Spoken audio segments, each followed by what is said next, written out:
Okay, it's time for my end of the month update video. I figured we'll start in the garage with this right here. There will be one more video coming out on this very soon, probably before or after this one, within days of each other, but definitely before the end of the month. This is a Murray Ultra that I owned about 2 years ago. I sold it to my neighbor down the street for $1,000. They recently sold their house. He left the tractor. And I bought the tractor back from the new owner for $500. And I drove it home. Had to stop, get some air for the front casing right there. But all the others are holding. The engine ran good. There was a fair-sized, decent 5.0 nest under the cover. Where this machine was stored, the owner used to cultivate marijuana in there. So definitely attracted the mice. The battery is actually taking a charge. The new owner, was going to get it running and resell it. I gave him an offer he couldn't really refuse, and I bought it back. Like I said, $500. So let's move on. Actually, to this right here, that goes with another machine I recently got yesterday. Also, I got a new to me pressure washer. Again, a lot of this stuff will be coming out in future videos. This is just my end of the month update to show pretty much everything that I have been working on, since my videos are months in advance in some cases. So let's head outside. I'm trying to do this all in one take. Don't really want to stop. Got this right here. It actually runs, it drives, the deck does function. I was waiting on some parts which have arrived, but this one here, probably like with the Murray, will wait till next year to sell, since I pretty much missed the deadline to sell something like this, and definitely to sell that Murray. That Murray's like $1,000 tractor, so next year for it will definitely be better, and I can probably get what I sold it for 2 years ago back out of it yet again, which was $1,000.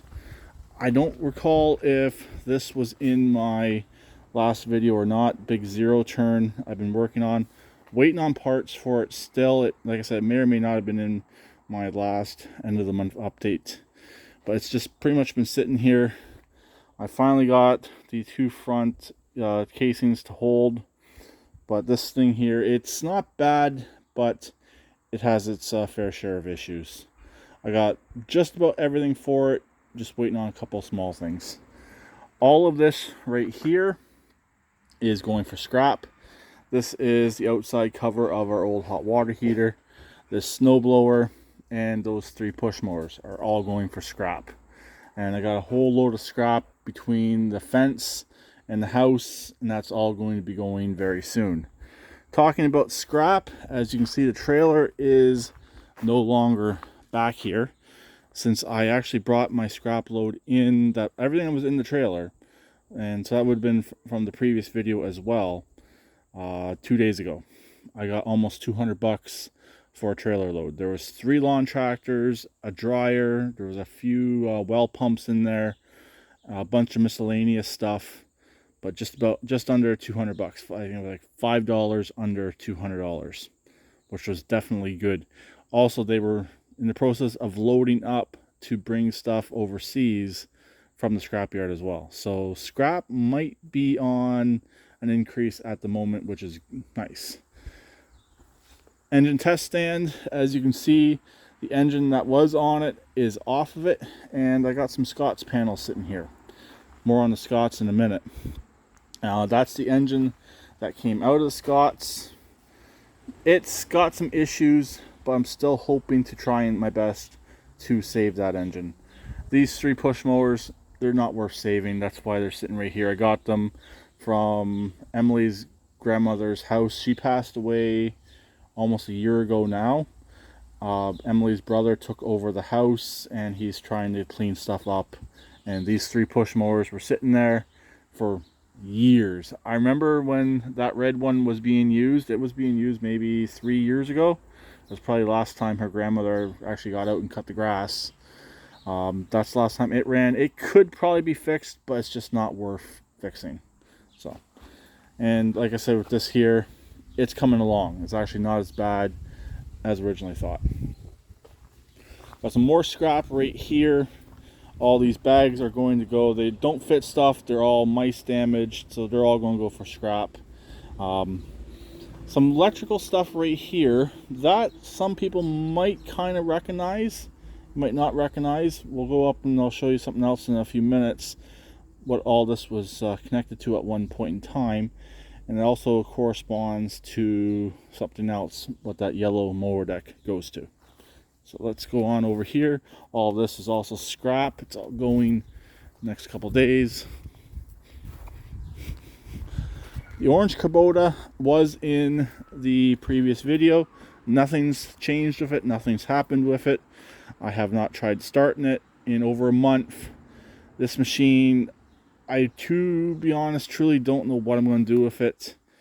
Sorry if I get a little bit tongue-tied in this video. Like I said, this is going to be a one-take video. I'm going to get everything done all at once, and please bear with me.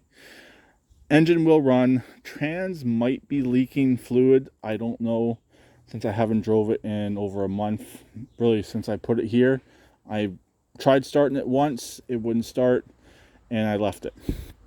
So more on this at a later date. This machine will probably end up just being sold off as a parts machine. All the casings do hold air. It does have one mismatch, unfortunately, but the backs are both original, hold air in decent shape. It has one original front on the right, holds air in decent condition. The deck does function, and the engine is the Kohler. It does run, but look at the machine. It's not worth much of anything. This machine is a total pile. Like, really only saving grace on this is probably that deck, which is in good condition, and maybe the engine. Like I said, the tranny might be bad. This right here, Cub Cadet 1170. This is what that yellow mower deck goes to. It's got a 17 horse Briggs single cylinder under the hood. The engine will kind of turn by hand. It's pretty tight, but the starter's engaged. So I'm thinking that's why it's tight. I need to get this pressure washed, like with the Murray, and do an evaluation on this later on. This machine is not top priority at the moment. I tossed the battery in it just to have a placeholder. I might bring that back in the house at a later date. Belts seem decent on it. Engine has oil. It's full of oil. It's not over full. It's blacker than Toby's butt, if you know that saying. But it's all there, ready to pretty much go. It should run. Hopefully, it's like 20 years old, has over 400 hours on it. Yeah, but the casings aren't bad. Nothing has changed in that particular shed, so really no need to go in there at all. All pretty much the same stuff that was in there in the last update video. Just been using a few of the things. That's pretty much it. So yeah, this will get pressure washed very soon, along with the Murray. Going up here, as you can see, the Scots used to be sitting right here. Now the Scots is sitting right there, and there's something hanging down from underneath it. I know what it is, unfortunately. I was driving this the other day, and it broke the drive belts. I do have the size I need. I don't have it. I have the size I got to get to match up and put a proper belt on here. But that will have to get done at some point. And this machine actually runs and drives halfway decent. It starts easy. That's why I'm pulling out a key. I don't normally do startups in videos like this, but I'm just going to show how easy this thing actually does start. The battery's not currently connected.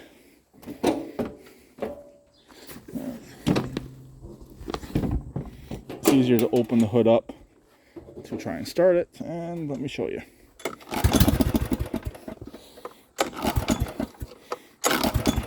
And of course, it's proved me wrong. It wants choke, but it did fire.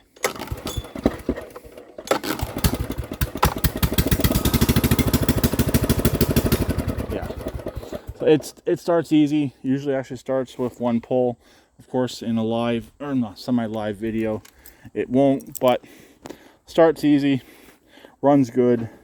Definitely a good buy on this engine for $75. Really don't have anything into it. The starter, the flywheel all came off junk engines, along with the stator coil.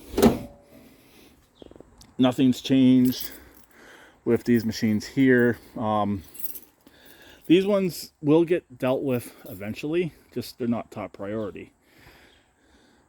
Along with the other Murray Ultra. This is the more rough condition Murray Ultra, but this is a Murray Ultra 42. Stock was an opposed twin in this one, but it's not bad. It is kind of savable.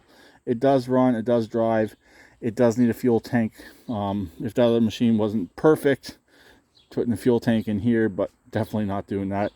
So I got to kind of adapt a fuel tank for this, or try and find a Murray Ultra fuel tank, which they sometimes become available, just not too often. This other Murray right here, so now actually I got 3 Murrays right now. I had a 4th. I got one for free from a neighbor in town here. I should have, the videos for it will be coming out later on, but I didn't have it long enough to make it for my monthly update video. All it needed was an ignition coil. Put an ignition coil on it. I cut with it a few times. I sold it, and the people actually drove it home.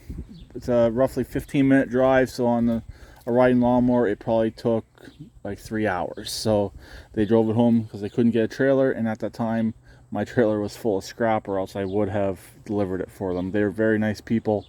I wish I could have delivered it for them, and unfortunately it would not fit in the back of the Ranger.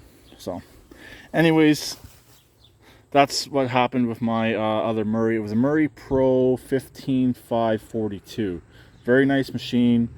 The video for it will be coming out later on as well. But it was a shed kept machine its entire life. All nice casings on it. Really overall a very nice machine. As you can see, this one's sitting a little bit low in front. I had to take the hoops and casings off of this to put on the Scots, which left this one with no fronts, which is fine. It's also lost its battery. I had this one running actually just before I took the battery out. Still runs halfway decent. It's just sitting here. This machine is not getting fixed. I've already stole the hood off of it and adapted it for another machine. This machine will strictly be a parts machine. It's just not worth fixing. Keep the 6-speed, keep the engine, keep the deck, and get rid of the rest. Deck is going on that Murray right there, and that will be pretty much it for this. I might be trying to find a deck for the Scots as well. The Scots, I'm going to try to fit a Murray deck on the Scots. I do have one other Murray deck. It's just a bit rough. I might try and keep it and try and adapt it for the Scots. We'll see. But the Scots was originally a 44 or 46, and this deck I have is a 42, I believe. So it'll be a little bit of a downgrade, but it's worth a try, since even though Scots is built by John Deere, I believe, I'm pretty 99% sure Scots is John Deere. The decks and tractors are very similar to a Murray. I believe Sabre and Scots are both John Deere, but again, I could be wrong on that. And last but certainly not least in here, and this kind of ties into the yellow Cub Cadet. One moment. Still a one-take video, just had to pause it to open up the door. As you can see, the red trailer is empty. This had a 5 kilowatt Onan generator in it. I traded that Onan generator for that Cub Cadet tractor. To be honest, I was going to scrap it, but I decided to list it for sale, and I sold it reasonably quick. I had the typical, actually Facebook Marketplace scammers this time, but I ended up selling it, or technically trading it, through Kijiji, which actually worked out pretty good. All along, for the entire time I had it, and all the video content, stalker content, harassment content, I got over the 2 Onan generators I had paid for both of those generators. So stalker content does pay sometimes.